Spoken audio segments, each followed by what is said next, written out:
Hello, everyone, and thank you for joining. My name is Abdul Omar, and I'd like to welcome you to today's RGD webinar, 3 Steps to Creating Your Dream Job. The RGD is a nonprofit professional association supporting the graphic design community. We hold weekly webinars free for all members, and you can find details at rgd.ca/webinars. Please consider joining RGD to connect with fellow designers, access resources, demonstrate professionalism, and support the community. You can find details at rgd.ca/join. We also invite you to interact with us on Twitter by tweeting during and after the broadcast using the hashtag RGDWeb. And before we begin, just a reminder, if you have any questions, please submit them using the Q&A button. Please submit your questions during the presentation and we'll get to them at the end. So our presenter today is Zand Griffin. Zand is a marketer who unites brand and process to create customer-centric programs. Zand believes that the best way to reach your customers is to empower your creatives. She's currently working as Director of Marketing with HealthJump, a technology platform that makes health data accessible in order to improve healthcare for all. Zand is also a longtime experience creator and has hosted many events to bring together like-minded people. Currently, she is hosting the Lonely Creatives Club, a monthly feedback video call for isolated creatives. So Zand, thank you for joining us. You could turn on your webcam and your audio, and I'll give you the spotlight, and you are good to go. We can see you. Hi everyone. Thank you so much for inviting me here. I am so excited to be here and talk about the 3 steps to creating your dream job. I am currently in my dream job as the Director of Marketing at HealthJump, as Abdul was talking about. It is a healthcare technology company, which is definitely using design to move forward the industry of healthcare. So I've used design all throughout my career to get to where I am now. Visual communication has always been important to me to create change and inspire people to action. And if you are here, you're excited about that as well. You really want to create change and inspire people, but you might be seeing that there's something missing in your current career or something missing from the work that you're able to do today. So my goal today is to inspire you as a designer to have the confidence to do great things by being intentional about your professional career. I'm going to do that by giving you 3 different steps to take with a couple of tools that will help you feel in control of what your career path is. So what are those steps? Today, we're going to learn how to define your own vision of success, discover where your skills are, and be honest about that, and then understand your own creative career path and how you want to move forward. So why do I use these steps when I do it for myself? I started designing, when I first started this, I felt like a lot of this was impossible. I didn't know where I necessarily wanted to go. I knew that I loved design. I actually started out in graphic design. And a lot of us just do that. We just kind of figure it out as we go and we do fine. But if you are really intentional about the steps that you're taking, you can control where you'd like to go and really live a really successful and fulfilled life. So I've worked with designers a lot during my career. I've worked in-house as a designer. I've worked in an agency as a project manager for designers in the nitty-gritty and day-to-day for developing the assets. I was in-house growing a team as a marketing director, able to grow a 1-person department of marketing into an actual corporate branding team where we were standardizing and monetizing about 60 different deliverable types. And then I transitioned into managing a design system team where we standardized the front end library for about 10 different products. So I just wanted to give you that background to give you a little bit of the perspective of how I'm giving this advice. So this will be for the perspective of a hiring manager for designers. Most of it's going to be immediately applicable to in-house and agency designers, but just a caveat, with some tweaks, it also will apply to any freelancers or people running their own agencies as well. And I'll let you know when those kind of tweaks come in. So as a disclaimer, let's talk about imposter syndrome, everyone's favorite subject. A lot of graphic designers in general feel lucky to be in a field where they are able to be creative. And feeling grateful is incredibly important for your own happiness. And it is very important, but you do deserve more, and you're able to deserve more. You deserve to love the job you're in. Just feeling grateful that, yes, I'm able to be creative, but my job kind of sucks part of the time isn't enough for you. So if you're here, you're really thinking about something that's missing with your work right now. And you know that maybe if you don't do something, you might be stuck somewhere where you don't necessarily want to be. But if you do take action and really start to think seriously about your career, you can go where you want to. So what does that mean? In a world of infinite possibilities, how do you even begin to break that down into manageable chunks where you're able to make it very viable for what you're going to do next? All right, let's get started. So step one, defining your own vision of success. Success is a lot more than people think. So let's just take a second here and think about what successful looks like for you. What do you think success is? Is it a new job? Is it a new title? Is it getting awards? Is it a salary bump? So success is different for everyone. So look at this illustration. I love this one. It's by Liz and Molly. They have great, really relatable comics on their Instagram. Usually when we're brought up and how we're taught to measure success and how our parents measure success or society measures success is your salary. Are you making a lot of money? And do you have an impressive job title? Are you a director of something? Are you a manager of something? So when you're sitting there and thinking about your own list of what success is to you, look at those and think about, are those your goals? Or are they based on the expectations of someone else? Is it society or your parents or things that people have told you you should have or want to have? And if you look here, we have a better measure, which is a lot of things. It's not just job title or salary. It's mental health, free time, physical health, liking what you do. All of these are really important to make a really fulfilled life. And with our current state of the world, we're at a place where work is blending with home life so much. So it is more important now than ever to actually start thinking of success as, instead of salary or job title, it's the actual accomplishment of your purpose in life. So how do you know if you are successful? You need to actually have a purpose. I love this quote by Meryl Streep, who is a 21-time Academy Award nominee. She says, the formula of happiness and success is just being actually yourself in the most vivid possible way you can. So I bring this up because she's only won Academy Awards about 3 times, but she's been nominated a bunch. And that may be her vision of success. But maybe her vision of success is just doing work that she really loves and believes in. So the secret here is that we're looking at success differently. It's a mindset shift about what we want and what will truly make us happy.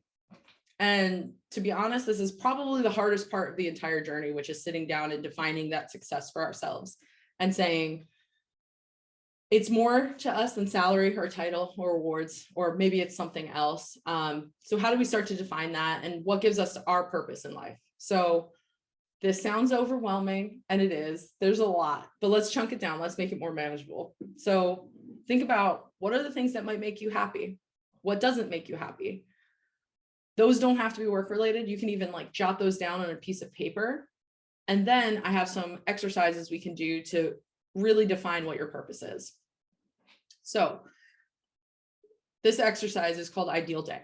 So writing down in a lot of detail what your ideal day is. Envision a day where you're just incredibly happy, you feel fulfilled, you feel like you have a purpose, and be very specific. What are you doing in that day? Start with the morning. Write down, what are you doing? How do you wake up? What time do you wake up? What are you eating? Where are you? Are you working during that day? Are you spending time with family, with friends? This could definitely, when you start writing this down, putting as much detail in it as possible. Remember that it can change over time. Today, your ideal day might look different than a week from now, 2 weeks from now, a year. So just remember that this is all things that we can kind of work on and move forward with. So you're not locked into one ideal day. So I do want to mention here that I have a resource center where a lot of these templates are kind of put in so that you can go in and copy them and then write your own ideas into. But I have an example of what my ideal day is right here. And I am not a morning person. So my ideal day is I wake up without an alarm clock, sometime around 10 a.m. Sunlight streaming through the curtains. My favorite cat comes over. I'm a huge animal person. You know, having these details and then starting to work down into them will really help you to start seeing the patterns of where you want to control your own day in. So you've kind of looked at your ideal day, you brainstormed it down. Once you're done, go away from it, leave it alone, come back to it in a couple days, reflect on it, tweak it, change it. Maybe that one day you were feeling really tired, so your ideal day would have been, I just want to sleep all day. The next day, when you kind of reflect on it, maybe you want to look at it and say, oh, actually, my ideal day isn't sleeping all day. It would really be, you know, working with people and brainstorming on a new project that we're working on. So once you're done, reflect on it and then say, what is doable? What seems impossible? What are the things that you can put into your day now that you may not have been being intentional about? And what are the things that seem like you could reach and you could be a part of? So the other thing you want to do when you do look at this ideal day is, what do you have in here that you feel like you should have in here, but you don't really want to do?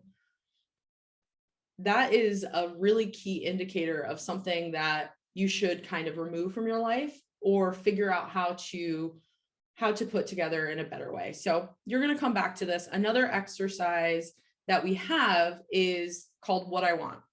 So what this is actually, if you do your ideal day and then you come to this, you can start to define down the exact things you want to be involved in your career.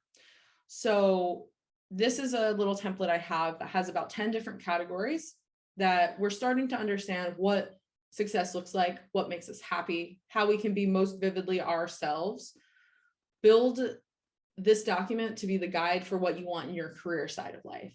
So there are 10 different spaces like I was talking about. You can see I actually have things filled out here, and in the resource center, it'll be the example one. So this is my own what I want. And what I wanted was take one type of work.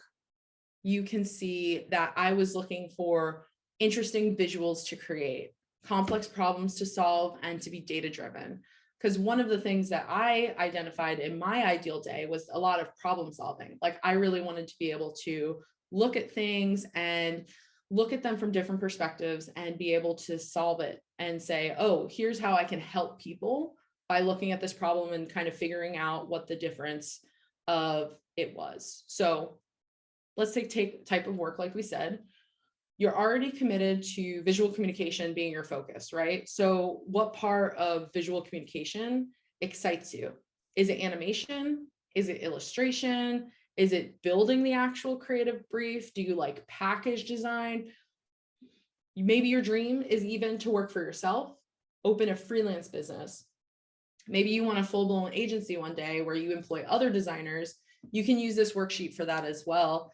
Just in the manager/leadership section, that will be yourself and your direction. So we have what I want, we have an ideal day. Another exercise you can do is defining a purpose statement. And this one here is the reason why I'm here today. So my purpose statement is to inspire others to have the confidence to do great things. And your purpose statement might be different. So whenever I'm looking at what my next step in my career is, in my life, I really go back to this. This is the summary of what I want my life to mean. For me, I started out in graphic design.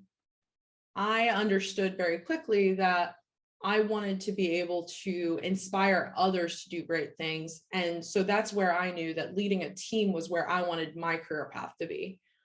And I do want to have a disclaimer here. Some designers don't want to lead a team, and that is totally fine.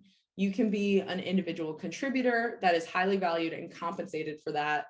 You can even fulfill a leadership role where you mentor other designers, but not necessarily manage individuals. So it all depends on what you want out of your life and the different questions you're asking yourself and the reflections that kind of happen from that. So what motivates you is very important to kind of put into this purpose statement. And when you're thinking about motivation, there are 3 types of motivation you can think of, which are autonomy, sense of control. You can get this from defining what your success looks like. There's mastery, so growing the skills if you don't have the skills to get where you want to be. And then there's the last one is purpose, so doing that worthwhile work that's going to ultimately lead you to a more fulfilling career. So think about those things. And so going on to the next step. So first we defined what our vision of success was. We looked at it and we said, okay, I know that success for me is not just salary or job title. Maybe it's flexibility. Maybe it's having more control over my work. Maybe it's being able to feel like your work impacts things. Now we're going to kind of figure out where our skills are. So the time is here to build your plan to understand your skills and how that can serve you in getting that dream job that you're looking for. I do want to also point this out. So now's the time for self-reflection. And a lot of us, I did have this at the beginning, but a lot of us suffer from imposter syndrome, myself included. A self-reflection portion can be very triggering for us that might be for people that don't have confidence or might not have confidence in their independent skills. So this might be a more difficult exercise for you. And I just want to remind the people out there that you deserve to be here and you deserve to take up space and you've earned your place here. So remember that you don't have to be great at everything. It really won't serve you if you are great at everything. You just need to know what makes you different and what serves that vision of success that you just previously built. So what are some things that we can do to understand where our skills are at? First exercise, let's do some research. Let's ask for feedback. Talk to the people around you and not just your own coworkers. Talk to them and ask them for feedback on things you do really well and what you might not do really well. I have a little template here that says, like, it's kind of a script so you can kind of start that conversation with people. I'm working on defining my next step in my career. Can you help me by telling me the things you think I'm good at? What about things I need to improve on? Talking to people and getting their opinion is super important. And I think you'll see a lot of people actually give you a lot of really positive feedback, which is a good confidence boost. So a next exercise we can do is a self-assessment. So writing down the things that you do well and what you want to do with it next. So we've talked about our vision of success. We know where we want to go. We know the things that we like. So let's start thinking about things like that we think we need to move to the next step. So this is to say, where am I good? Where do I need to put more effort in? Where do I know I don't want to improve? So you can ask yourself some questions like, what do I like doing the most? What do others praise me for that sometimes I might brush off as an everyone knows that, or everyone knows how to do that? What comes easily for you?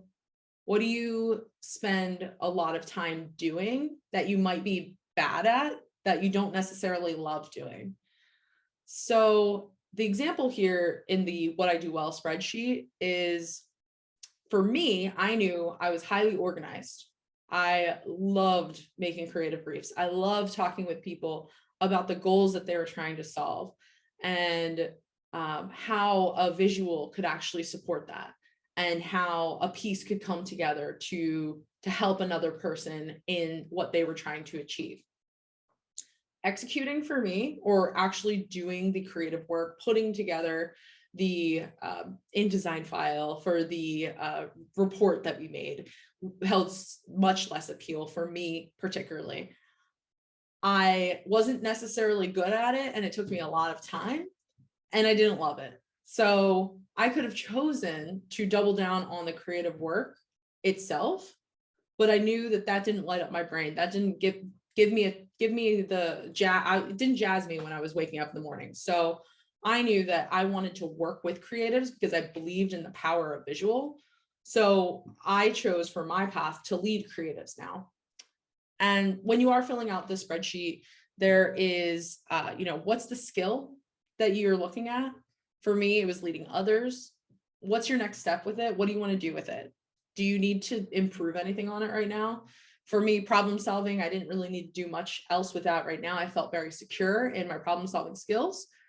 And then how does it fit into my passion? So how does it fit into your values and what you're moving forward and how you're getting forward?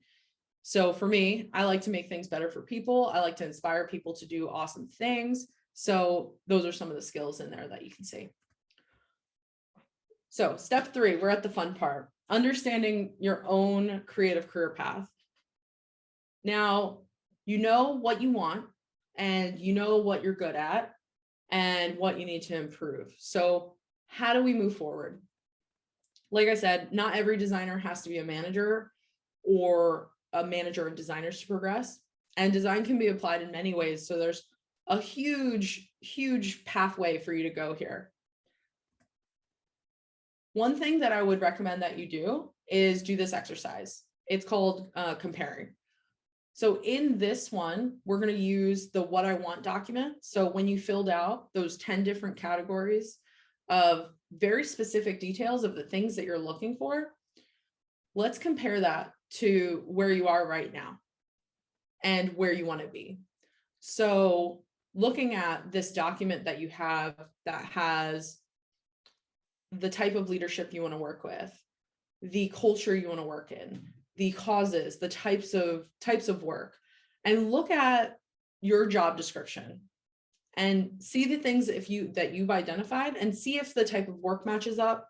Look at your current company's values, look at your current company's leadership and management, and see and compare where the things are that match up and where it doesn't match up.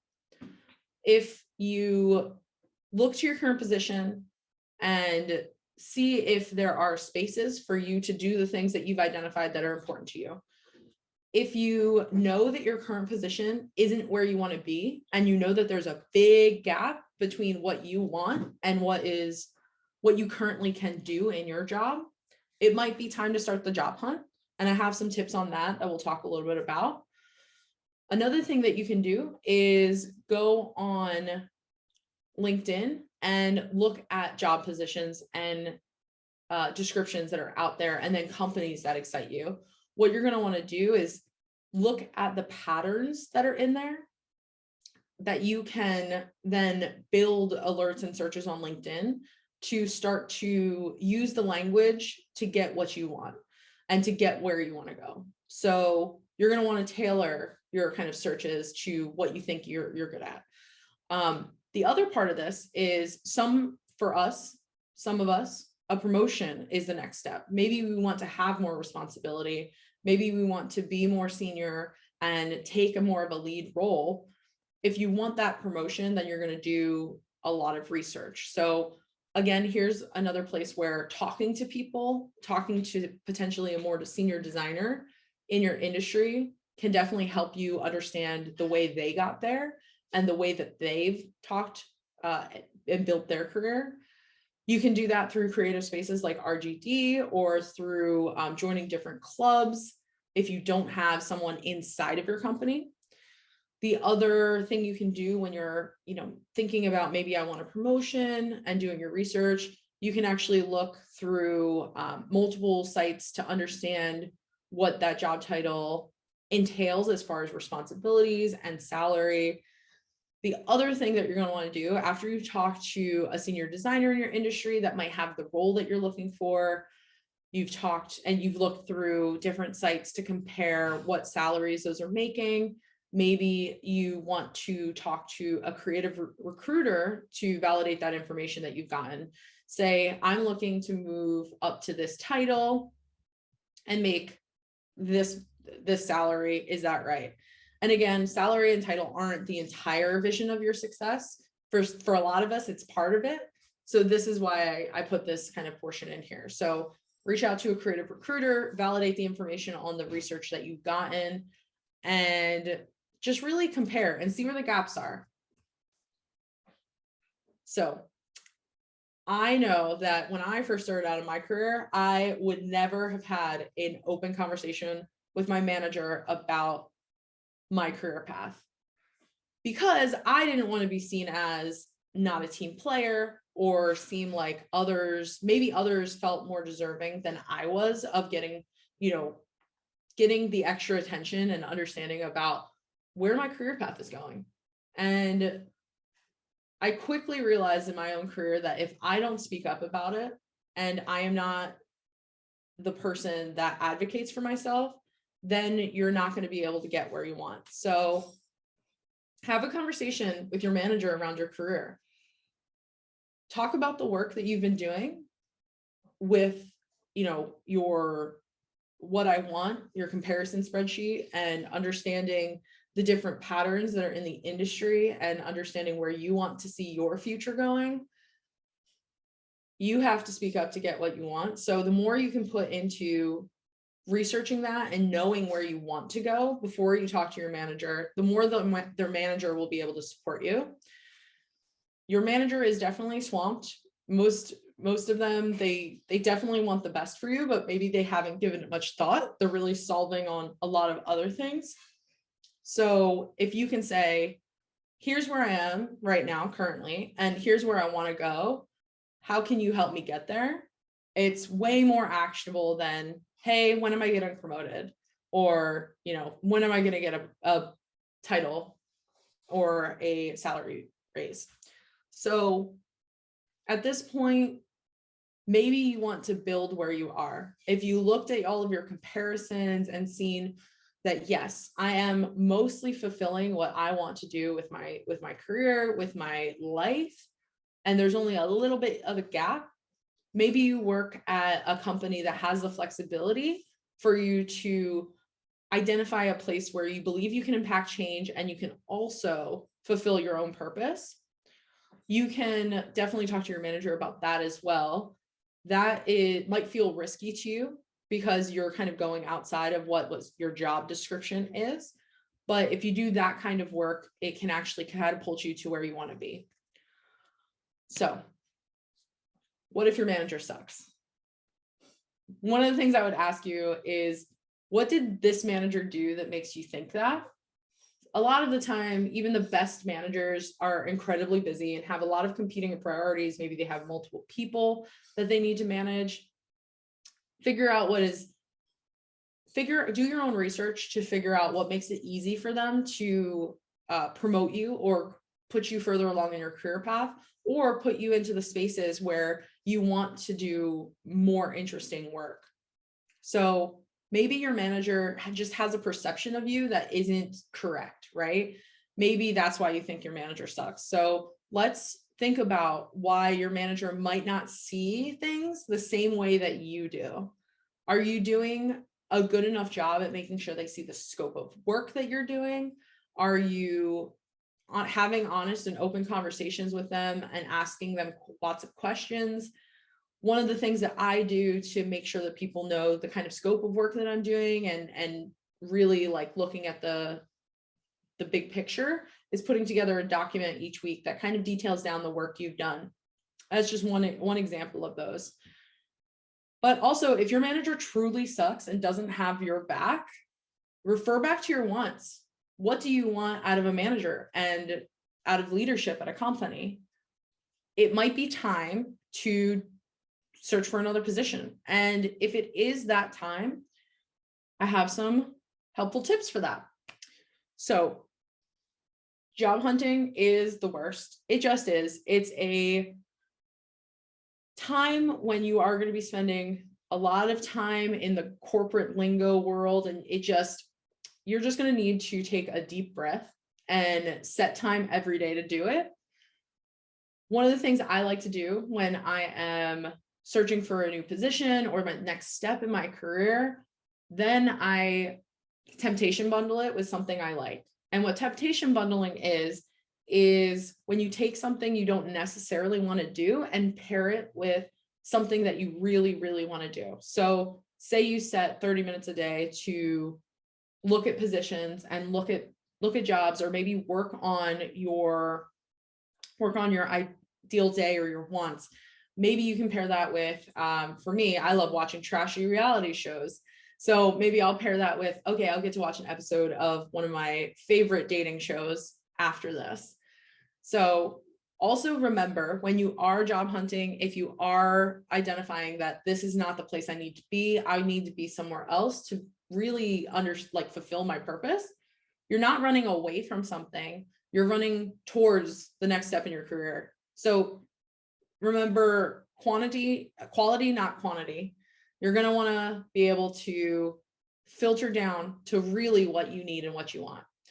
So the biggest thing you can do for job hunting is to prepare for it, because especially now when remote work is at its all-time high, there is a lot of competition out there. So when you're applying to jobs or positions, you need to really understand the words that they use to describe things and tailor your information to their language. So some examples are, for your resume, creating an objective at the top and making it custom to each position you apply for. What are you trying to do with your next role? And how does that apply to their job description that they put out there? It really does help a hiring manager sum things up like that. Creating a cover letter showing you've done your homework, updating your LinkedIn, keeping it updated. The biggest thing here is keeping your portfolio updated all the time, and not just when you are job hunting.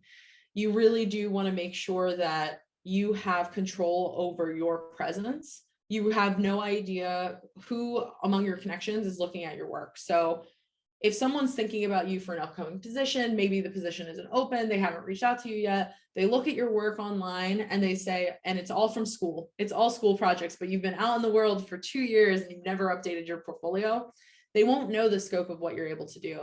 And trust me that you know more than you think you do, and the work that you're doing is better than you think it is. So get it up there. Don't put the best work up there. Just get up the work that you have available to you.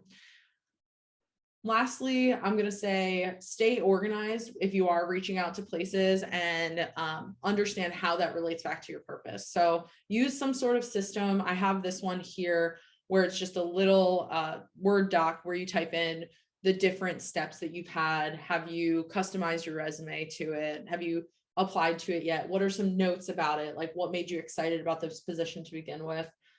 Remember, you're trying to find a place that fulfills what you've said you want. So take that "what I want" document of your categories that you're looking at and compare it to each and every job description that you're looking at. You're not running away, you're running towards something, and you're trying to build something that stays. So there are certain actions you can take based on what you know you want. So for in-house, you'll want to look at places that do the type of work that you like to do. For agency, you're going to want to look at the past work that they've done and the companies they've worked with.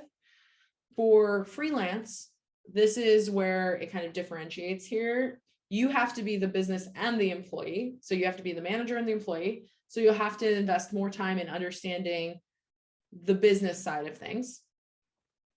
And here's another tip for if you work for yourself. If you're self-employed, your manager is yourself. You can't have a conversation with a manager because it's yourself. You have to become real honest with yourself about the work that you're taking on. So the work that you want to do is directly impacted by the work that we accept. So if you're finding yourself doing work just to pay the bills, you may want to spend more time in discovery with a potential client when you're talking through the project with them. Maybe you're able to convince them that they are going in a slightly odd direction and provide recommendations as far as how they can move forward, where it solves both of the things that you guys are looking for. One, doing work that you want to do and you believe in, and also solving the problem for the client. So what's next? Where do we go? couple of things here. Nothing good is ever easy. And so this isn't a quick fix. You definitely have to continue this work, look at these documents and spreadsheets and templates and build yourself, do whatever you can to find a succinct way of knowing what your vision of success is. The things that I pulled out here are just things that work for me personally and some of the people that I've managed. So find what works for you. Your definition of success will change. And this is definitely something you'll have to revisit, and you'll have to be intentional about it. If you're feeling like you need to focus on this work now, that's because something's telling you, triggering you to say, oh, like there's something missing here. How can I fill that hole? So when you feel that, that's when you'll have to come back to this work and just make sure that everything still aligns. Something could definitely change in your life that changes the way you look at your values, the way that you want to live your life. So that's going to affect your career path and how you want to take that moving forward. So the biggest barrier you're going to face is going to be yourself. Be aware that you are going to make excuses and self-sabotage. Sitting down and taking time for yourself is the biggest hurdle you will have. There are always competing priorities. You're always going to say, oh, I have this huge project coming up. I can't really work on this right now. I know I'm not super happy where I am right now, but it's easier to just kind of get the work done and move forward. But putting aside the time will pay off so much more in the long run for you. You'll be able to do better work and work that you're proud of with less stress when you understand how it fits into the bigger picture for you. Personally, before I did this, I would be incredibly stressed and feel underappreciated without knowing, because I didn't understand how my work fit into the bigger picture. So, quick note on failure. So what if you try a new career path or job and you hate it, you don't like it, and it just didn't work and you failed? You feel like you failed. One of the things that's another mindset shift is from Arianna Huffington, I love this quote, we need to accept that we won't always make the right decisions, that we will screw up royally sometimes, understanding that failure is not the opposite of success, it's part of success. So through your journey, even no matter how much you prep and plan for things, there will be times when you feel like you have failed because you took a wrong position, did something, completely misunderstood what a client of yours was asking for. Failure is never something to be embarrassed about. Failure is always something to learn from. It's definitely a tool that you can use to understand not only where you want to go or learn how to do things better, but you can learn about yourself and understand the way that you want to really push your career path forward. So you tried a new career path or a job, you didn't like it, move on to the next thing. What did you learn from going into this new career? So to recap, here are some of the things we learned today. So take the time to do the work and it will pay off. There are some worksheets to guide you in this process. The link is coming in the next slide. You know so much more than you think you do. All of us think we only know a small portion of things when really it's much larger than that. And the last thing I would ask that you do is pay it forward when you can. So some of the tips we had in here were talk to people, research with people, pay it forward when you can. Mentoring a young designer is a great step here. This goes back to our previous point, is you know more than you think you do. You absolutely do. You can help the younger generation kind of pull that in. So I'm at the end of my presentation. I wanted to give credit to my own career coach. She's from Ama La Vida. Her name is Sherry Santarello. She also helped me through this, and that's why I wanted to come here and bring this to you guys and see if these were the tools that you were able to use as well. So I do have a resource center here that has the tools that I was talking about, some of the spreadsheets and the documents in there. And then my last tip for you is to continue to join other creative spaces. So you're part of RGD, and that's awesome. Continue to go to the events, continue to network with people. It's so important to continue your learning. I also, Abdul was talking about earlier, I host something called the Lonely Creatives Club, which is a monthly call. It's free to get together and share ideas and get insight from peers in the space. It is a safe space for creatives to be, and y'all are welcome to join that. And with that, I'm gonna stop for questions. Thank you so much, Zand. We did get one question so far, but we'll see if anybody else has any other questions. We'll give it a minute. But the link there does have the worksheets and templates for the exercises, right? Yes, they will. That's a link to a Google Drive that has the worksheets and templates in it. Is there any chance, because I don't think we can click that, is there any chance we can put that in the chat for everybody? Yeah, absolutely. That'll give us a bit of time to see if any other questions come through. And I'd be interested in if anyone in the audience wants to talk about what they think their success is as well.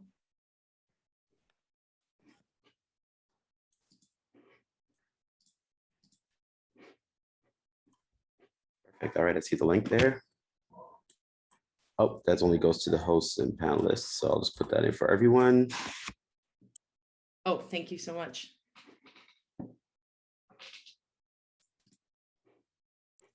If anybody doesn't have any questions but wants to put in what it means to be successful, you can put that in the chat as well.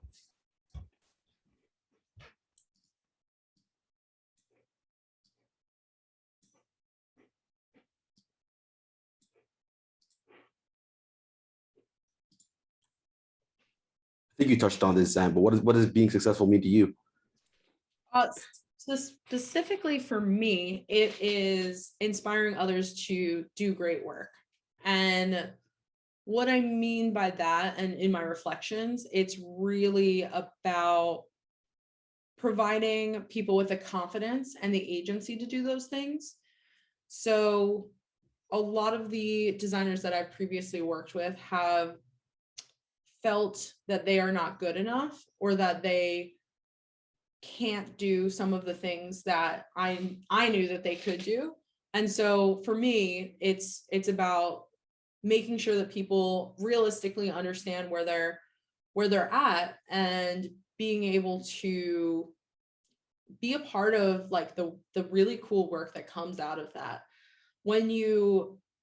Confidence is definitely something that comes from within, but if you have a cheerleader in your corner, it does help you to grow. So that's what success means for me. I want to be able to help the people around me to do what is important to them. That's great. Don't see any questions coming through. Nobody's typed anything into the chat. Yeah, no worries. And there's feel free to, my email address is right there. Feel free to email me any questions that you may have afterwards. I have actually started taking on mentors. So if you're here and you're looking to have a conversation or ask something specific about your career path or anything like that, I've been taking on some mentees. So definitely reach out. Amazing. Yeah. And the webinar will be recorded. So if anybody has any questions afterwards, that'll be great as well to have your email there. Well, thank you so much, Zand. It was a wonderful topic and we really appreciate it. It's great having you.